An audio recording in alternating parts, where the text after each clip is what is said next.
Recently, there was a debt ceiling vote in Congress, and it was this is a battle that has been going on between Republicans and Democrats forever. Well, it feels like forever, but honestly, a lot of it started mostly during the Obama administration, and when Republicans all of a sudden, after George W. Bush was president, all of a sudden the Republican Party pretended to be like fiscal conservatives, when under Bush, they were, giving Bush everything he wanted. Even many times Democrats were giving Bush everything he wanted as far as trying to invade every country, and then, put all these wars on the credit card and give tax cuts to millionaires and billionaires. And but the debt ceiling fight has not been as contentious as it was under Obama, because it seemed like under Obama, I can't tell. I don't remember if it was more of the Democrats putting up a fight under Obama to not, to kind of ask for more of the things that they want instead of giving Republicans what they want, or if it was the other way around. But either way, it hasn't been as much of a fight unless it's involved the border wall, and that was a few months ago when Nancy Pelosi and Chuck Schumer were in the Oval Office in the White House with Trump and kind of debating, well, this is the fight we're going to have, and then we're going to demand that you not shut down the government. That was another thing, kind of shutting down the government, debt ceiling type fights. And we're not going to let you shut down the government, or we're not going to shut down the government because of your demands regarding the border wall. So when it came down to a lot of these fights, honestly, it felt like the Republicans always got what they wanted under Obama. And according to this new article, it seems like things have not changed. And if anything, it's gotten even worse under President Trump. So I've got an article here from Common Dreams, another article from this publication written by my boy Jake Johnson over here. This is a guy that I always reference his articles on my show. We follow each other on Twitter as well. And, honestly, I should probably bring him on the show. I mentioned him so many times, but he writes really, really good articles for Common Dreams, a good progressive publication. And the title of his article here is titled, "It's as Bad as It Looks." And that's in quotes. So apparently it's a quote from somebody. And it says, "Pelosi under fire for debt ceiling deal that hands GOP power to kneecap progressive agenda." So let's get into the body of the article here. It says House Speaker Nancy Pelosi may have helped temporarily avert a looming financial crisis on Monday by striking a budget deal with the Trump administration. But progressives warned the agreement hands Republicans power to kneecap the next president's agenda by suspending the debt ceiling until after the 2020 elections. Former congressional staffers and other critics said that by agreeing to suspend the debt ceiling until 2021, Pelosi gave Senate Majority Leader Mitch McConnell, Republican of Kentucky, the ability to extract massive spending cuts and other concessions from a Democratic president in exchange for raising the debt limit. Paul Blest of Splinter wrote Tuesday that if, quote, if the eventual Democratic presidential nominee defeats Trump in 2020, this will be one of the things they have to deal with in their first year in office, end quote. If you really listen, Blest wrote, you can almost hear Texas Senator Ted Cruz yelling on the floor of the Senate that Congress shouldn't raise the debt limit by $1 more unless President Bernie Sanders promises to drop his demand for Medicare-For-All. Wow, that's so true. In the lead-up to Pelosi's agreement with Treasury Secretary Steve Mnuchin, a number of commentators called for abolition of the debt ceiling, arguing it is an arbitrary and absolutely insane restriction that serves no legitimate purpose. Citing a Democratic source close to the negotiations, Blest reported that, quote, the possibility of ending the debt ceiling came up and interest was expressed, but it was decided that it was too difficult to do in this particular agreement. The biggest win of Pelosi's second stint as Speaker so far was holding the line on the government shutdown earlier this year, Blessed wrote. So Pelosi knows how to use leverage. She just didn't push hard enough this time for whatever reason. I think we know what the reason for that is. Continuing on here, it says Adam Gentleson, who served as Deputy Chief of Staff to former Senate Democratic leader Harry Reid, echoed Blessed's fears about the budget deal in an interview with Bloomberg, which reported Tuesday that 2020 Democratic presidential candidates are, quote, quietly expressing consternation that the agreement could set them up for a disastrous first year in the White House. The timing of it really bugs me, said Gentleson. It sets up a crisis of the first year of the next president's administration. We're letting them light the fuse on another bomb and place it squarely in the middle of the next president's first year in office. The Democratic leadership, said Gentleson, handed Republicans, who are favored to hold the Senate in 2020, a major weapon to completely derail progressive agenda items that 2020 Democrats have placed at the center of their White House bids. As Gentleson pointed out on Twitter, Republicans weaponized the debt ceiling against former President Barack Obama in 2011. What did I say? Pelosi's agreement with Mnuchin, which President, and that's Steve Mnuchin, who's the Treasury Secretary, which President Donald Trump applauded in a series of tweets Monday night, must be approved by the House and Senate. The deal would lift spending limits by $320 billion and hand the Pentagon a $738 billion budget, a $22 billion increase from the previous year. By the way, this is a piece of legislation that apparently all of the Justice Democrats, the squad, meaning Ayanna Pressley, Ilhan Omar, Alexandria Ocasio-Cortez, and Rashida Tlaib, they all voted for this increase in the Pentagon budget by $22 billion.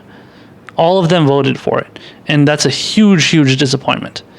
It says here in a joint statement, Pelosi and Senate Minority Leader Chuck Schumer, Democrat of New York, hailed the agreement as a bipartisan compromise that will enhance our national security and invest middle-class priorities that advance the health, financial security, and well-being of the American people. Enhance our national security? That's not a good thing. How's that a good thing? Invest the middle class? I don't know. I'll have to look into the details of that one to really know what the investing in the middle class priorities will be. They're obviously keeping it very, they're keeping it very vague and not getting to the details for a reason. But we don't need to enhance our national security. And what happened to giving all this power to the fucking Putin puppet, the Russian agent or Russian asset, Donald Trump, all this power to get national security? So apparently this fascist president is getting all the national security power he wants by the Democratic Party. He's being granted that by the Democratic Party that calls him Putin's puppet and a Russian asset. So let me read the last few paragraphs here. It says, Brian Fallon, executive director of progressive advocacy group Demand Justice and former aide to Schumer, was not as enthusiastic about the deal. It was fun for a while to debate whether the Democrat who beats Trump should focus on election reform or climate change in 2021, Fallon tweeted. Now Republicans will make it a fight over lifting the debt ceiling. Quoting him further, it says, the negotiations over the debt ceiling clearly illustrate the asymmetry between the two parties, Fallon added. GOP is happy to preserve the debt limit because they know Dems will never hang it over a GOP president's head. On the other hand, GOP is happy to play chicken with it when a Dem is in office. That's very true. And, this comes from a guy, Brian Fallon, who was also an aide to Hillary Clinton. Like they said there, Chuck Schumer, Hillary Clinton, and apparently Eric Holder, too, who was the Attorney General under Obama. So he is right. He's not a progressive, but he understands the situation. He is definitely not a progressive, though. So let's dispel any illusions about that. But when it comes to this debt ceiling deal, I don't I don't think it was something like, the writer Paul Blest, who writes for Splinter.com, which is a decent publication, not a mainstream publication, but it's a good publication. And he pointed out how, for whatever reason, Nancy Pelosi, what did he say here? Let me get his exact quote. It says, so Pelosi knows how to use leverage. She just didn't push hard enough this time for whatever reason. First of all, Nancy Pelosi does not know how to use leverage. If she knew how to use leverage, she would be getting all the things that she wants, and she never gets it. The only time she ever uses leverage on anybody when she's, speaker or any position of power is when she tries to kneecap progressives. And ironically, this debt ceiling deal, I believe that this debt ceiling deal was done by Democrats knowing that it would kneecap progressive legislation in the future, for sure. Because you have to understand all this whole fight that has been going on during this, ever since the kind of new Congress came in, especially in 2018, especially the Justice Democrats and a lot of the progressives that are part of the aforementioned squad that I mentioned and stuff. Largely they are progressive, but they've had some, unfortunately, also had some questionable votes. But ever since they have come into Congress, a lot of these establishment Democrats have become obviously very disillusioned with the idea of letting these people have any role in any kind of agenda for the party, and they've tried to again kneecap what those progressives are pushing for. Again, a large part of their policies are progressive. They have made some votes that are questionable, but majority of the time they have pushed for really good things. They've said really good things. They've made they pushed promised for pushing a lot of progressive agenda and everything. So for the most part they're doing the right thing, but they're getting a lot of, ironically, resistance from the resistance, and those are the people that are past Hillary Clinton voters, Obama voters, a lot of them, honestly, boomers and Gen Xers who prefer the pragmatic approach, quote, pragmatic approach, which basically just means like centrist, right-wing, ideas, honestly, and they're so out of fucking touch that they don't even realize how centrist and right-wing the things that their, Queen Pelosi and, the establishment, Chuck Schumer and everybody's pushing for, and they can't stand the likes of Alexandria Ocasio-Cortez and Ilhan Omar unless they want to defend them against right-wingers. Now, when it comes to defending, these women of color, these progressives against right-wingers, they love it because they can use that as a tool against Donald Trump. But when it comes to actual legislation, pushing for Medicare-For-All, pushing for free college, debt-free college, pushing for raising the minimum wage, pushing for ending the wars, all this stuff. I've realized, and I don't know why I was so late to this, maybe I was just naive, but I've just realized recently that a lot of these Democrats are so okay with like the pragmatic approach, the truly, truly pragmatic approach. And honestly, it's not even pragmatic. Let's not call it pragmatic. Honestly, just like the right-wing approach and the centrist right-wing approach of just doing the same exact things that Democrats have always done and doing everything very, very slowly and very, very carefully and not doing anything quote-unquote revolutionary. That's why they can't stand Bernie Sanders.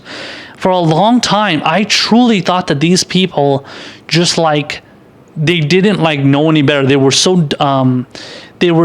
like dumbed down by the Pelosi type rhetoric and the Schumer type rhetoric and just kind of what the establishment puts out there and assuming that their ideas are actually really just progressive. But no, honestly, a lot of them, even though they call themselves progressive and that label has been hijacked like crazy. I mean, I consider myself the progressive blacksmith, and I feel, I'm pissed because a lot of these people are jacking that label and pretending as if they're progressive when they're really not.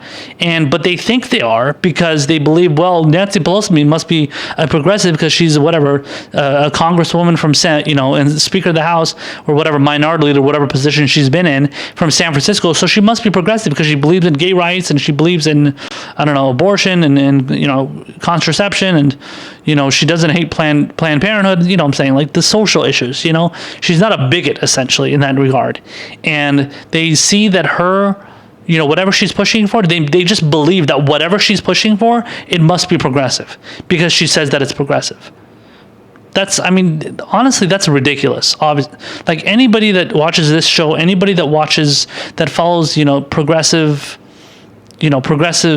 channels, progressive, commentators like myself and Kyle Kalinske and Tim Black and Jimmy Dore and all these people that are pushing for actual, like, progressive ideals, progressive priorities, know that Nancy Pelosi is not a progressive. They know that she's not even close to being a leftist. So it's completely ridiculous. Anybody that falls for that is truly you're just not that smart, and you don't know anything about politics. And you've been dumbed down to believe that something is progressive when it's really not. And ultimately, when it comes down to it, the establishment, Democrats who call themselves progressives, they're just out there to kneecap progressives and do everything they can to make sure that the true, real progressive agenda doesn't get through. And they claim, oh, we're doing some, pushing this for the middle class and, expanding or whatever, improving the national security. The fuck out of here, man. You people those are not progressive ideals. If you want to get into the details, we'd love to hear the details of what this helping the middle class is, but I guarantee you it's not actually doing much of that. It's just like throwing a bone, if anything, to the middle class, just to, keep them happy so that they can keep supporting Democrats enough, but not, giving them too much because they know if they give too much, then it's like, oh, it's too far left. And obviously the Democratic donors and, all their lobbyists and stuff out there that are giving money to the corporate Democrats, they're going to take it away from them, and they can't stand that. So, but it's clear that the agenda that the Democratic Party is accepting is kneecapping whatever progressives want to do. This is not about the Republican Party. This is not only about the Republican Party kneecapping anything or kneecapping these ideas. It's about both parties getting together in a, quote, bipartisan way to, ruin any chances for potential President Bernie Sanders to do something actually progressive. And they know they want to, if President Bernie Sanders gets in there and he's president, they're going to make sure to do everything they can to make sure that he doesn't get his agenda through. Democrats are going to be joining along with the Republicans as much as possible to make sure that Bernie would not be able to get anything through. And if he does, because they're going to see it as like a threat to the establishment, and they are the establishment, and they're going to see it as a threat to them, and they're going to try, from the advice that they get from their donors and strategists, their genius fucking strategists that they have, giving them ideas on how to sell out and, push for as much of a centrist, quote unquote pragmatic agenda. They're going to, try and do as much as possible to kneecap Bernie Sanders and what he wants to do and other progressives and what they want to do. Because when it comes down to it, they only prefer the likes of Ilhan Omar and Rashida Tlaib and Alexandria Ocasio-Cortez, Ayanna Pressley, only because they're women of color. Those are all women of color.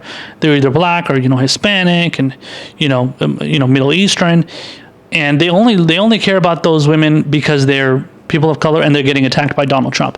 Otherwise, they don't give a shit about them, because when Nancy Pelosi was going after them and just referring to them as, oh, just 4 women and they're living in their whatever Twitter world and stuff and with their followers, and basically saying that, like, their votes don't mean anything and their kind of their existence is just kind of like just them, and that's it. And they don't have any supporters, and nobody cares what they think. When in reality, nobody really cares what Nancy Pelosi thinks. Just among some like idiotic, Dem loyals, basically. But actual progressives definitely care, care about what Ilhan Omar, Rashida Tlaib, AOC, and Ayanna Pressley, and all those people in the Justice Democrats think. And Nancy Pelosi and the Democratic Party wants to make sure to keep those for women and all these progressive advocacy groups to keep them from not pushing any kind of agenda that is going to be beneficial for the country, because they want to try and please their donors as much as possible. And that's ultimately what the agenda comes down to for the corporate Democrats, because they're corporate Democrats. And they know if they do anything that even remotely challenges the establishment and their donors and the people that give them money and bankroll their campaigns and their, put money in their coffers and stuff, they know that that's a danger. That's more of a danger than actually saving the country, from all of the problems that we're having. And ultimately, in my opinion, it's the Democrats that are the enemy that we at least need to be focusing on right now, for sure. Getting rid of the corporate Democrats, getting rid of the establishment Democrats, and simultaneously, of course, we can go after Republicans too and fight them too. But right now, the fight is against centrist Democrats, establishment corporate Democrats. Those are the people that we need to try and fight back against as much as possible, so that we can get our agenda through, and then we can take on the Republicans, who honestly, I believe that we can just fucking bludgeon over the head with our, wonderfully, popular policies, while their policies are just cut taxes and deregulate Wall Street and, invade more countries. That's their idea. And honestly, a lot of the times the corporate Democrats are the ones that agree with them, which makes fighting corporate Democrats so hard.